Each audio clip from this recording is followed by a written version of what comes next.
Hello students. So students, in the previous class in the chapter that is force and laws of motion, we were talking about that of the Newton's third law of motion. So in the previous class we discussed about that of the Newton's third law of motion. We have understood what is Newton's third law of motion also.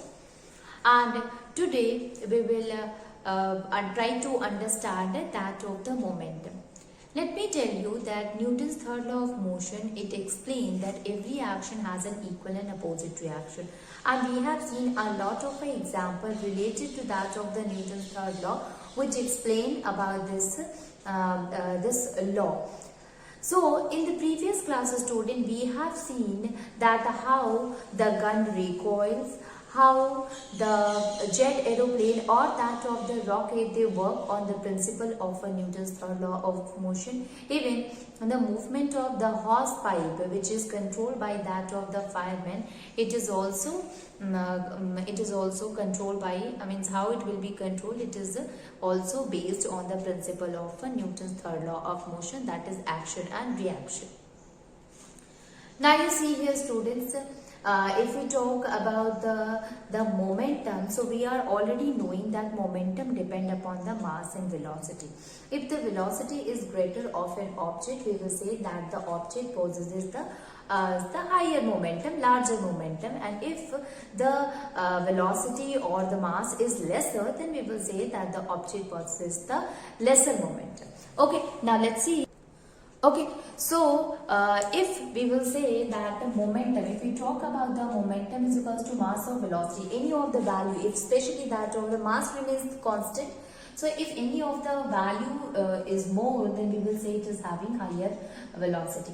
In that, students, we were talking that if the two object is there, and these two objects which are moving with the different velocity and having different masses also, when they were moving with a different velocity, one of the object having higher velocity will have a higher momentum, large momentum, and one which is having the lesser velocity will have a less momentum.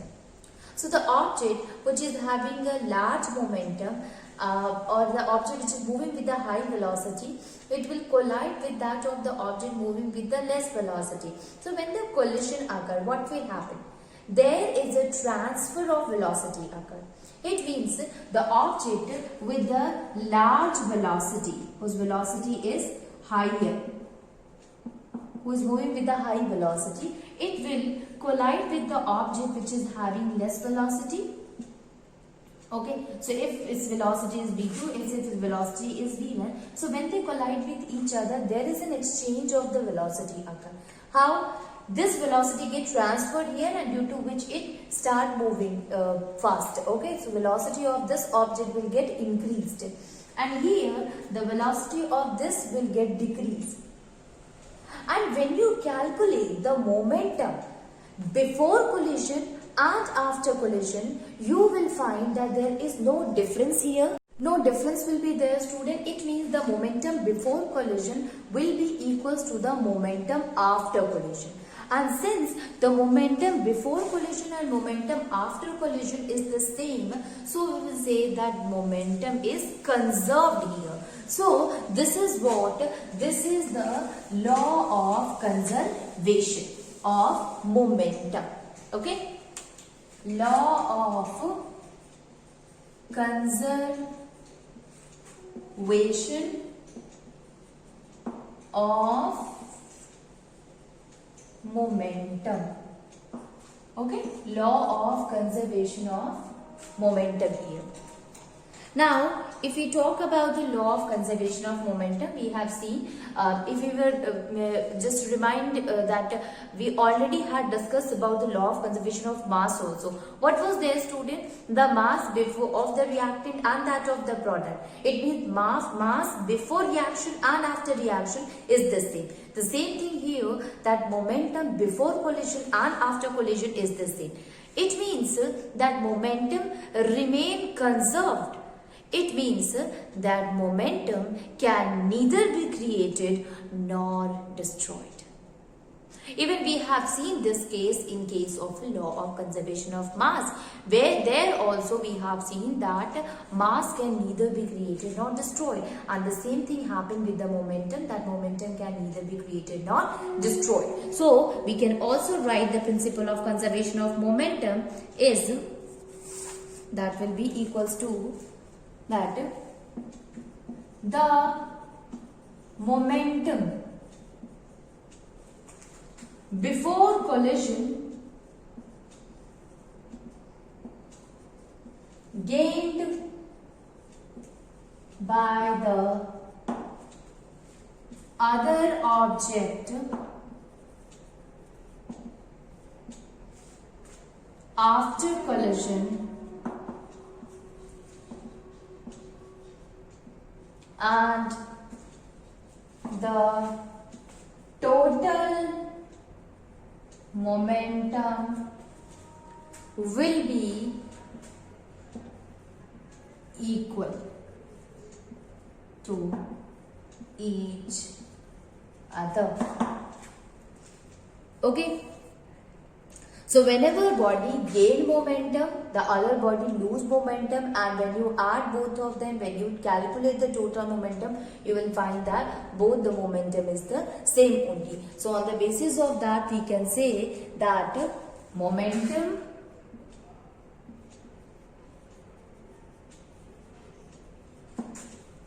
can neither be created nor destroyed. Okay, momentum can neither be created nor destroyed. So this law can also be stated like that. This is the principle of law of conservation of momentum. Now this law of conservation of momentum, it also depends upon the Newton's third law of motion, that is action and reaction. So we can say that the principle of conservation of momentum is in the principle of conservation of momentum. Law of conservation of momentum is in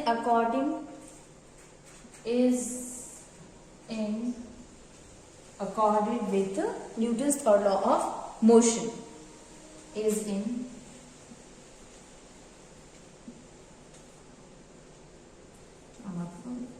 Newton's third law of motion. What does the Newton's third law of motion state? It explains about the action and reaction. So we can also write it that this Newton's third law of motion, it states about the action and reaction. Okay. Which says that action and reaction are equal and opposite. They are equal and opposite. Okay, so now what we have seen here till now, then we will understand with the help of example of the law of conservation of momentum. So we have seen here, student, that the momentum before collision is equals to the momentum after collision.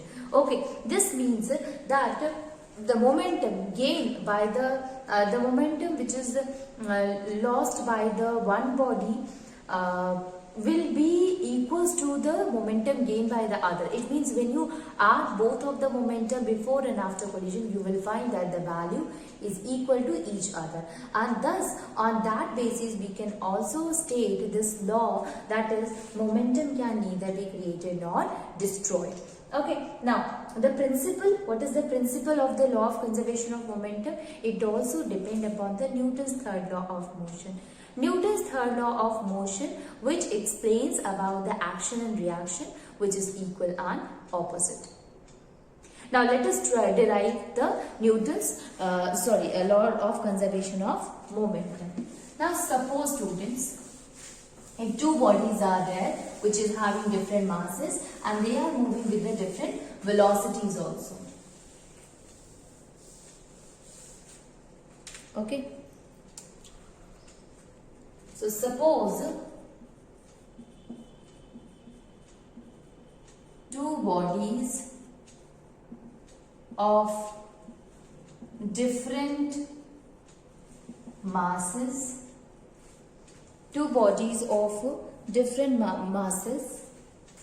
are moving, they are moving in the same direction,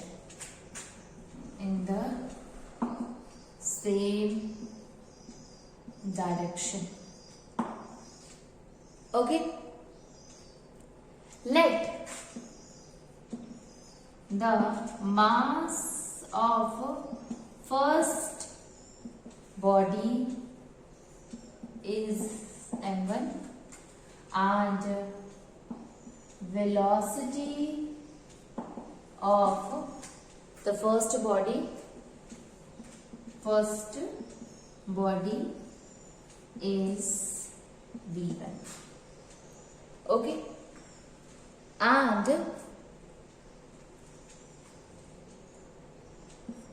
the is u1. Okay, is u1. Now because of that, the initial momentum of the first body will be m1 u1. Okay, so this was for the first one where the mass of the first body is m1 and velocity of the body is u1. So obviously momentum is equals to mass into velocity, and m1 into u1 is the initial momentum of the first body. Now let us see about the second one.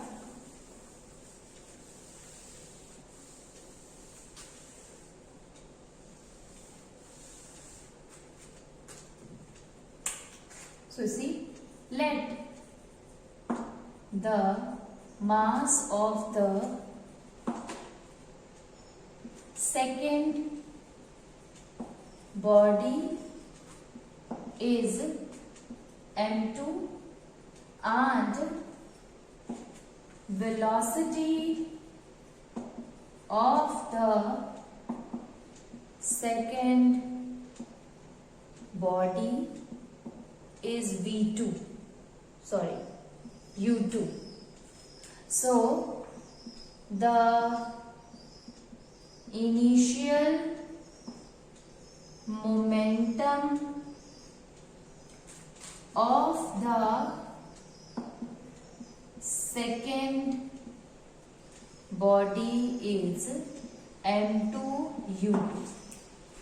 So initial momentum of the first body is m1 u1 and initial momentum of the second body is m2 u2. Okay, so we have seen the initial momentum of both the body is this. Okay, so now we can say that we have understood the m1 u1 m2 u2. So on the basis of that we can find it that if the two objects they were moving with their momentum, with their initial momentum, so what will be the total momentum? So suppose the body is, this is a A body, this is a B body, and if this one is moving with the m1 u1 and it is moving with m2 u2, so both of them is moving with their own momentum. So what will be the, now they do not have collide with each other. So we can say the total momentum before collision will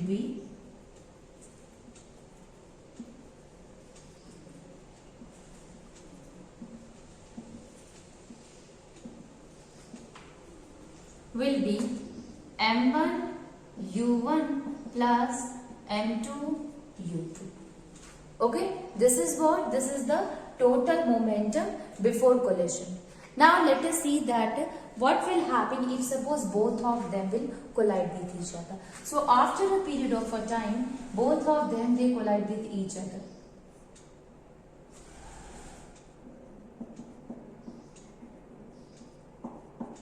This is a case of during collision. And this was the case of the before collision. So during collision, and then what will happen? They after collision again they start moving. Okay. So what happened after collision?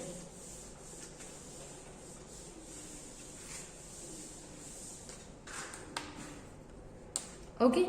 So due to collision, the mass will remain the same, but there will be change in the velocity. Because what happened when they both of them they collide with each other, this will pushes the B to move forward and A will move in the backward. So the velocity of the B will get increased and the velocity of the A will get decreases. So now they both of are having the different velocities. So we will say that due to collision the velocity changes of both the bodies, that is A and B. Okay, so we can write it due to collision the velocities of both the bodies changes.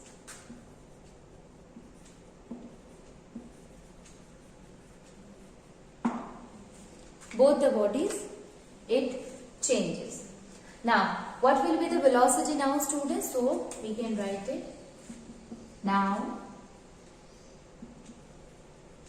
The velocity of the first body is v1. Thus, the momentum will be m1 v1. Now the momentum get changed into m1 into v1. Now let us see what happened in the second case.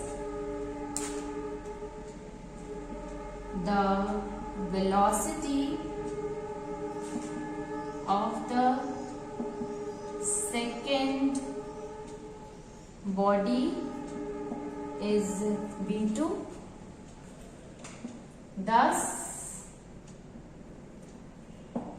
the momentum will be m2 v2. So before collision it was m1 u1 and m2 u2. After collision it become m1 v1 m2 v2. So what will be the total collision after? What will be the total momentum after collision? So we can write it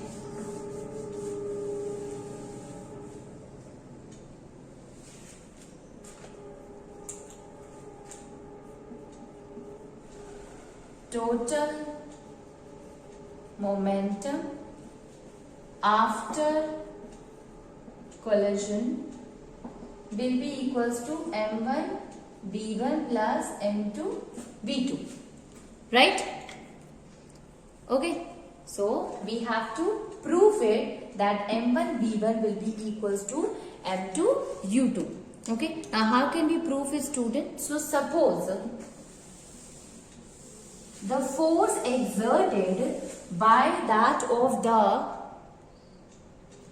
suppose that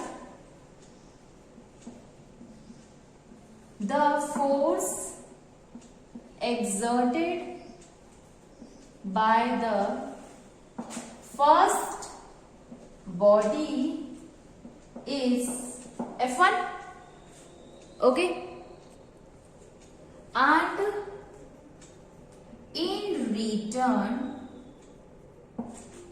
a force is exerted by the second body, that is F2. So you see, students, we are knowing that when an object apply a force on the other object will also apply a same amount of a force. So if suppose a first body apply a force F1 on the second body, so the second body will also exert a force on the first body, that is equals to F2. So the acceleration will be, okay. Now you see here, with the respect to the time, because the object is moving and with respect to time the velocity keeps on changing, so there will be some acceleration. So we can represent for the first body here that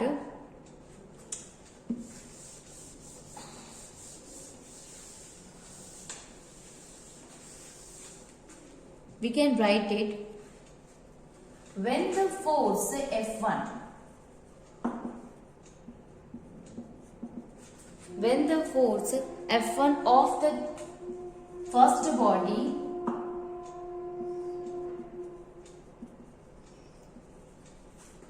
acts on the second body for a time,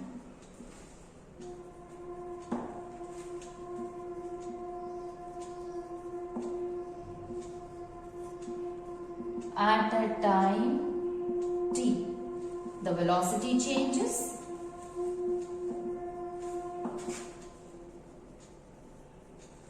The velocity changes. So acceleration will be there, and this acceleration will be represented by, acceleration is, we are knowing acceleration is what? V minus u upon t. So instead of that we can write it v1 minus u1 upon t. Okay. So acceleration of the second body, we can say acceleration of the second body will be equals to v2 minus u2 upon t.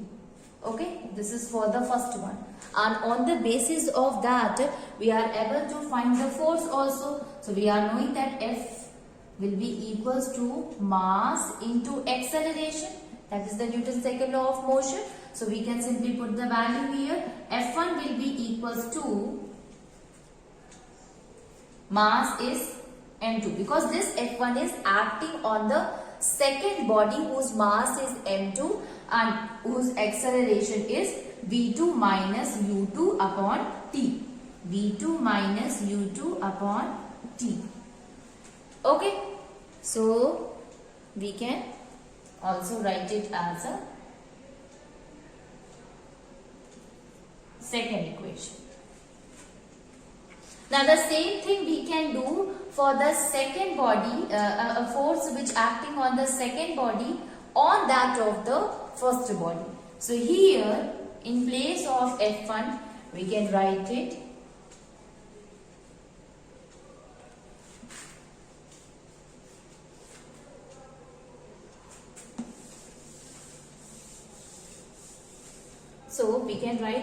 when the force F2 of the second body acts on the first body, then the velocity also changes and their acceleration will be equals to, because the second body is acting on the first one, so first velocity and the acceleration will change.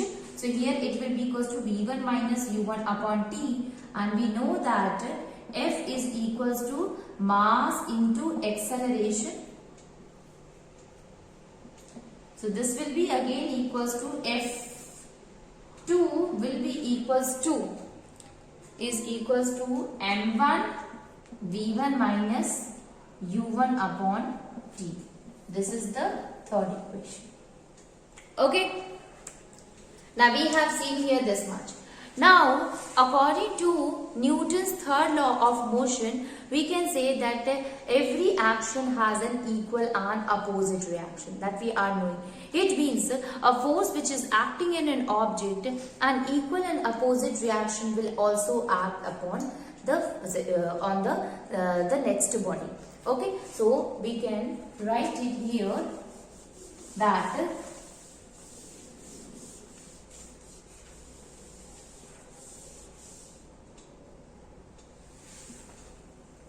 is according to Newton's third law of motion. The force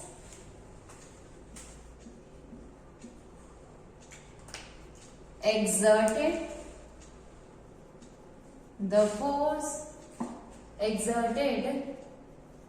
by the first body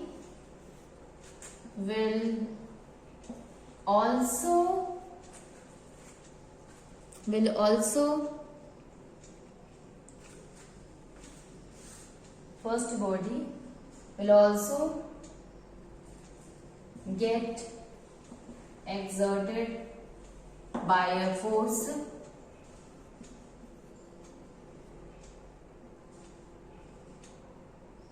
by second body. So if the first body is exerting a force F1, so the second body will also exert an equal and opposite amount of a force, that is F2. So F1 will be equals to minus F2, because here a force is exerted by first object on the second object will also exert a force. So this will be equal and opposite, and how it is due to the Newton's third law of motion. So in a very simple language we can also write it, that is according to Newton's second law of motion.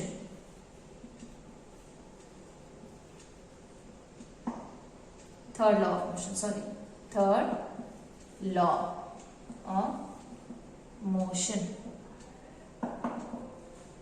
Newton's third law of motion. Now you see here we can write it putting the value that you have already get. So in case of a F1 we were finding M2, V2 minus U2 upon T. Okay. That will be equals to minus M1 B1 minus U1 upon T. Okay. Now we will cancel both the side T here and we get the value here, that is M2 V2 minus U2 is equals to minus M1 V1 minus U1. Okay. Now what we will do here, students, we will open the bracket.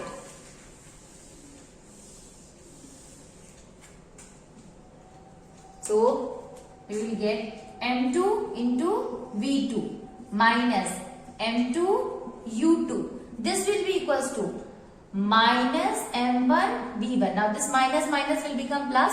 So plus M1 U1. Okay. So, okay. Now, what we can do, write it here, students, we can make it M2 V2. This M1 V1, when it comes to this side, it will become plus M1 V1 equals to this M2 U2, when goes to this side, it will also become plus. So, we can write it M1 U1 plus M2 U2. Okay. Or we can write it like M1 V1 plus M2 V2. That will be equals to M1 U1 plus M2 U2. Now you see here, students, we already had discussed that this value was the momentum after collision. That will be equals to momentum before collision. If you want, you can exchange both of them and then the naming will be much more easier. Okay, so we can also write it like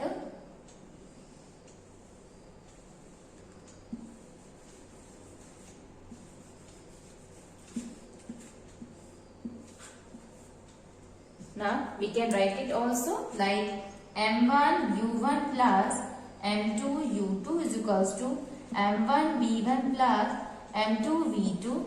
So here momentum before collision will be equals to momentum after collision. Okay. Okay, so we can say here students that m1 u1 plus m2 u2 is equals to, now here the momentum before collision will equals to momentum after collision. So we can write it total momentum before collision, it will be equals to total momentum after collision. So as you can see here from here itself that momentum before collision is equals to this. It means momentum remain conserved, and this is what? This is the law of conservation of momentum. Okay, it means the momentum can neither be created nor destroyed. It means that the total momentum before collision will be equals to total momentum after collision. So this is how you can prove the law of conservation of momentum, students.